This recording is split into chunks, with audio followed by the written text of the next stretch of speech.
সুপ্রিয় শিক্ষার্থীবৃন্দু, তোমরা সবাই কেমন আছো?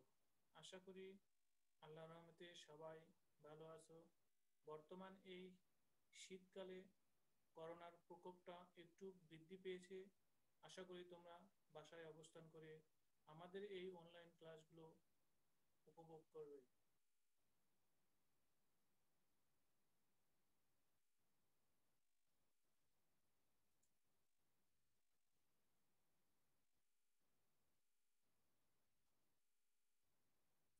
আজকের এই অনলাইন ক্লাসে সবাইকে স্বাগতম।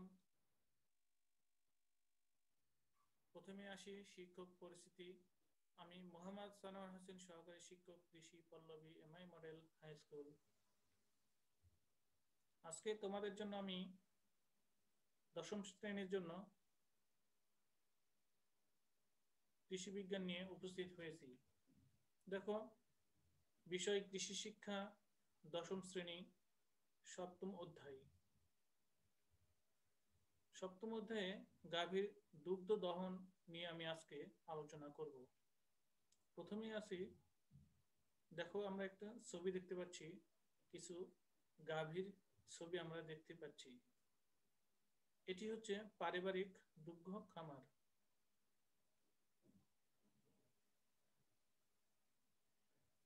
পাঠ শিরোনাম। দেখতে পাচ্ছি একটি মহিলা গাভীকে দহন করতেছে, দুধ দহন করতেছে। গাভীর দুগ্ধ দহন, তাহলে গাভীর দুগ্ধ দহন কি? গাভী পালন একটি লাভজনক ব্যবসা। আমরা জানি একজন মানুষের বছরে প্রায় 90 লিটার দুধ পান করা দরকার, কিন্তু আমাদের দেশের মানুষ গড়ে 10 লিটার দুধ পান করে থাকে। তাই এদেশে দুধের উৎপাদন এবং চাহিদার ঘাটতি রয়েছে। বিদেশ থেকে গরু দুধ আমদানি করে ঘাটতি অধিকাংশই পূরণ করা হয়। দেশে দুধের ঘাটতি থাকায় বিগত 2 দশকে মানুষের মধ্যে গাভী পালন এবং দুগ্ধ খামার স্থাপনে বেশ আগ্রহ সৃষ্টি হয়েছে। বর্তমানে গ্রাম থেকে শহর এবং উপশহরে অনেকেই পারিবারিকভাবে গাভী পালন করছে। এখন দেখি শিক্ষণ ফল। শিক্ষণ ফলে আছে, আজকে আমরা গাভীর দুগ্ধ দহন কি তা বলতে পারবে? গাভীর দুধ দহনের ধাপ ও পদ্ধতিগুলো বর্ণনা করতে পারবে? দুধ পাস্তুরিকরণ কি তা বলতে পারবে? দুধ দুগ্ধ খামারের প্রয়োজনীয়তা ব্যাখ্যা করতে পারবে? এটি হলো আজকে আমার শিক্ষণ ফল। এরপর আসি, কিছু ছবি দেখতে পাচ্ছি, এইগুলো হচ্ছে দেখো দুধ দহনের কয়েকটি পদ্ধতি আছে। এর মধ্যে আছে সনাতন পদ্ধতিতে দুধ দহন, আধুনিক যন্ত্র দ্বারা দুধ দহন। এরপর আমরা যেটা দেখতে পাচ্ছি দুধ পাস্তুরিত মেশিন, যেটা মেশিন দ্বারা দুধ পাস্তুরিত করা হয়। পারিবারিক দুগ্ধ খামার, দেশীয় উন্নত জাতের গাভী। আমরা এখানে দুইটি পদ্ধতি দেখতে পাচ্ছি। দুধ দহনের আধুনিক যন্ত্র, যেটি দ্বারা আমরা বাণিজ্যিকভাবে দুধ দহন করতে পারি, আর সনাতন পদ্ধতিতে দুধ দহন। অনেক আগে থেকে আমরা এই সনাতন পদ্ধতিতে দুধ দহন দেখতে পাই। সচরাচর গ্রামগঞ্জে এটি বিশেষ পরিচিত। আমরা দেখতে পাচ্ছি একজন মহিলা সনাতন পদ্ধতিতে দুধ দহন করতেছে। একক কাজ। দুধ দহন কাকে বলে? অবশ্যই তোমরা এটা করবে।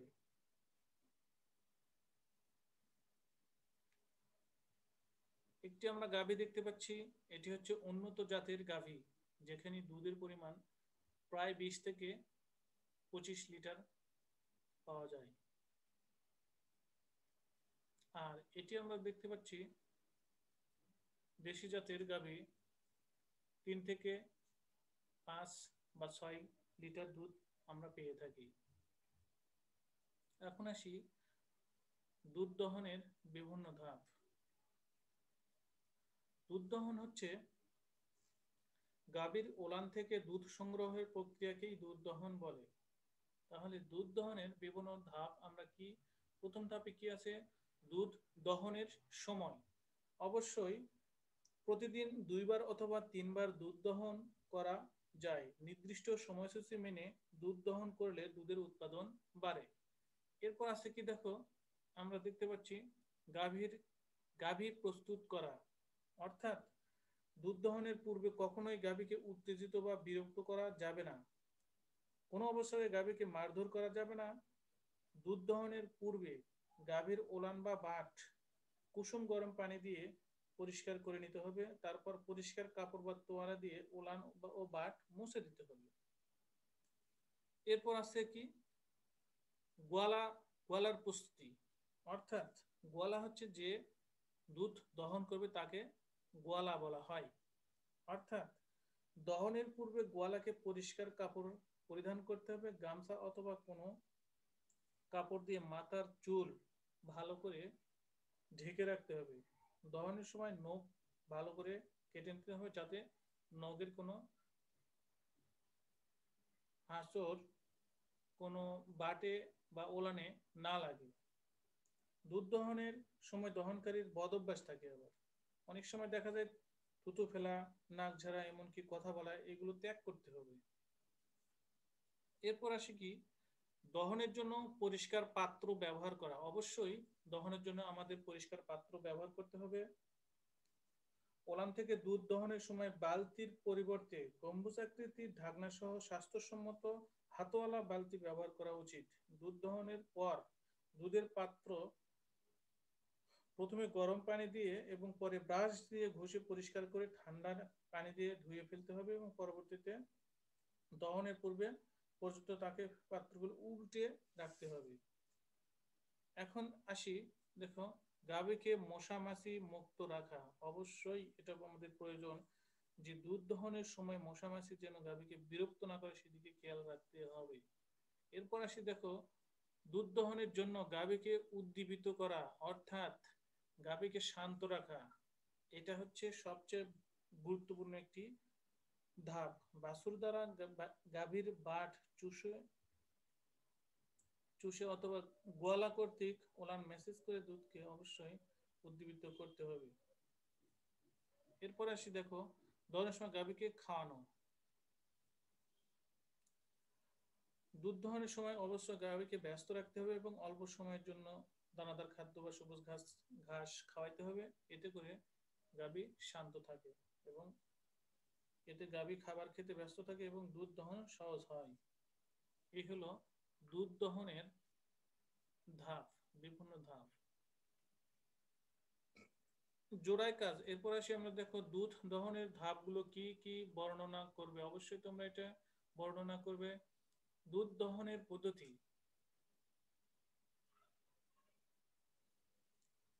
সচরাচর আমরা জানি দুধ দহন পদ্ধতি দুই প্রকার। একটি হচ্ছে সনাতন পদ্ধতি, অন্যটি হচ্ছে আধুনিক পদ্ধতি। সনাতন পদ্ধতি হচ্ছে যেটি হাত দ্বারা দহন করা হয়, আর আধুনিক পদ্ধতি হচ্ছে যন্ত্রের সাহায্যে দহন করা হয়।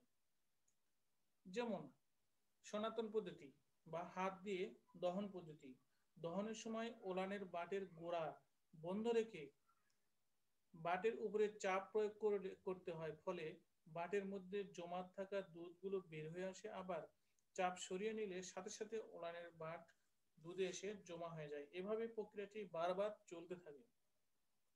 হাত দিয়ে দহনের সময় গাভীর বাম পাশ থেকে দহন করতে হয়। দুধ দহনের সময় প্রথমে সামনের 2 বাট একসাথে এবং পরে পেছনের 2 বাট একসাথে দহন করতে হয়। এটি হলো সনাতন পদ্ধতি। আর আধুনিক পদ্ধতিতে আসি, দেখো, যেটি হচ্ছে যন্ত্র দ্বারা, আধুনিক পদ্ধতি যেটি হচ্ছে যন্ত্র দ্বারা দুধ দহন করা হয়। বড় বড় বাণিজ্যিক খামারে আমরা সচরাচর দেখতে পাই, যেখানে গাভীর সংখ্যা অনেক বেশি থাকে, একসঙ্গে অনেকগুলো গাভীকে দহন করার জন্য এই যন্ত্রগুলো ব্যবহার করা হয়ে থাকে। আবার দহনের সময় হলে গাভীর বাটে টিপ কাপ লাগিয়ে দুগ্ধ দহনের যন্ত্র চালু করা হয়। এতে করে সহজে স্বাস্থ্য এবং সম্মতভাবে দুধ দহন করা সম্ভব হয়। এরপর আসি, দেখো,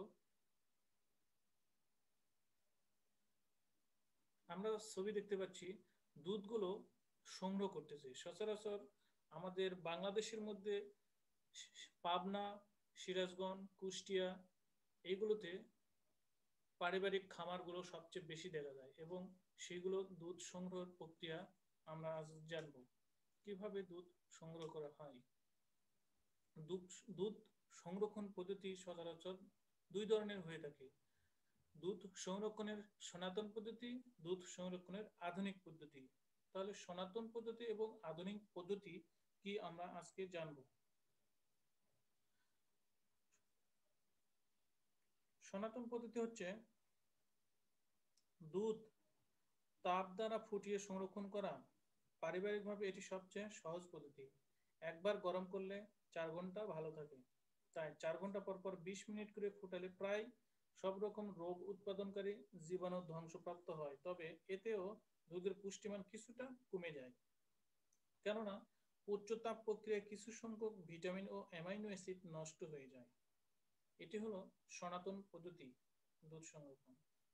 এখন দুধ সংরক্ষণের আধুনিক পদ্ধতি আসি। দেখো, রেফ্রিজারেটরে অল্প সময়ের জন্য 4 ডিগ্রি সেন্টিগ্রেড তাপমাত্রায় দুধ সংরক্ষণ করা যায়। আবার ডিপ ফ্রিজে সংরক্ষণ করা যায়। এখানে দুধের জীবাণু বংশবৃদ্ধি হয় না ঠিক, তবে দুধের রাসায়নিক বন্ধন ভেঙে যায়, ফলে দুধের গুণগত মান কিছুটা হ্রাস পায়। এই হলো দুধ সংরক্ষণের পদ্ধতি।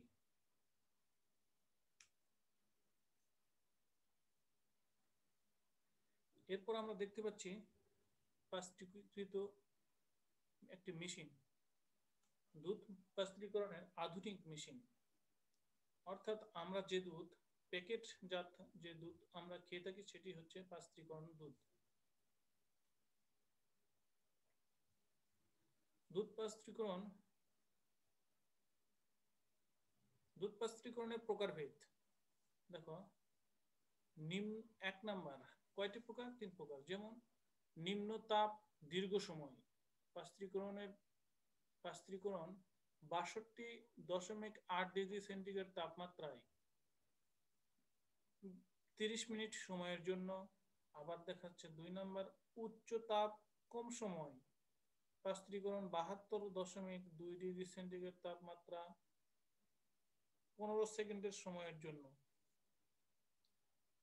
অতি উচ্চ তাপে পাস্তুরিকরণ 137.8 ডিগ্রি সেন্টিগ্রেড তাপমাত্রায় 2 সেকেন্ডের সময়ের জন্য। এই হলো দুধ পাস্তুরিকরণের প্রকারভেদ।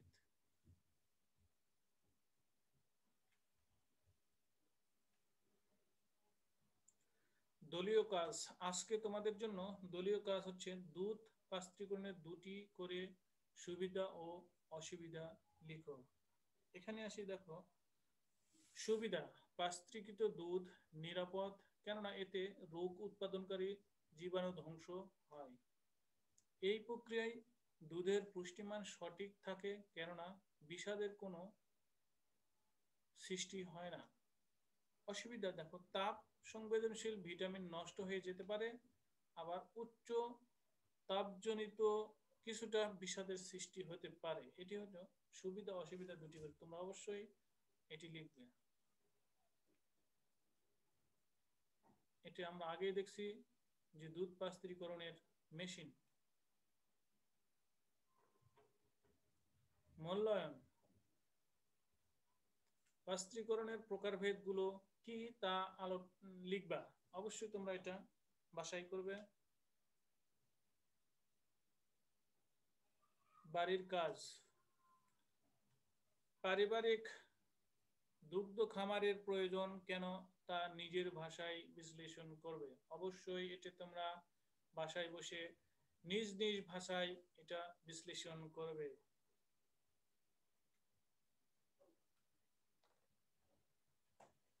ধন্যবাদ সবাইকে। প্রিয় ছাত্র ছাত্রী বন্ধু, তোমরা সবাই ক্লাসগুলো অবশ্যই সুন্দর করে দেখবে এবং খাতায় লিখে রাখবে।